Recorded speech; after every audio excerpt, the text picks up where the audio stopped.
Thomas Soto. Bonjour Nicolas Barret. Bonjour Thomas. L'Arabie Saoudite se dit prête à ouvrir son coffre-fort pétrolier à des capitaux étrangers. Ouvrir son coffre-fort, ça veut dire, pour être clair, faire entrer des étrangers au capital de sa compagnie pétrolière.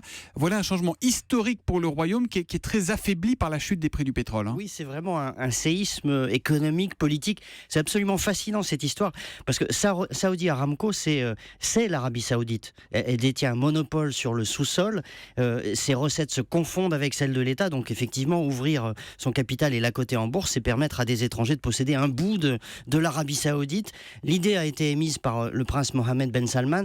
C'est pas n'importe qui. C'est l'homme fort du régime. Il a 35 ans. Il est ministre de la Défense et surtout il est numéro 2 dans l'ordre de succession du trône. Donc après son oncle qui est déjà âgé, donc c'est le prochain roi. Mais en quoi l'ouverture du capital de Saudi Aramco serait-elle un séisme ? Parce que ce serait un signe de transparence assez considérable, assez inouï.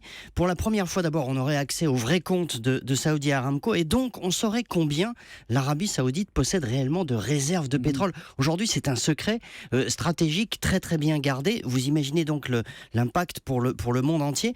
Et puis, la valeur de Saudi Aramco en bourse en ferait de loin, de très très loin, instantanément, la première entreprise du monde. Elle vaudrait autour de 3400 milliards de dollars.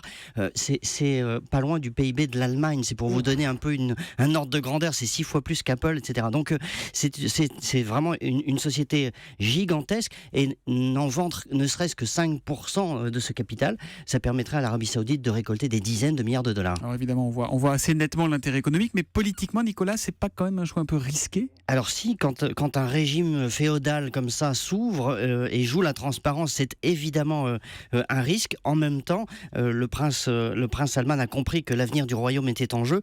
On peut y voir un effet collatéral de la normalisation de l'Iran. C'est-à-dire que pour rester justement dans le jeu, ce régime féodal doit évoluer. Et donc ouvrir Saudi Aramco, eh bien, c'est ouvrir aussi l'Arabie Saoudite, même s'il y a beaucoup de chemin à faire. Nicolas Barret, directeur de la rédaction des Échos, qu'on retrouve lundi après le journal de 8h sur Europe 1. À lundi Nicolas. Bonne journée.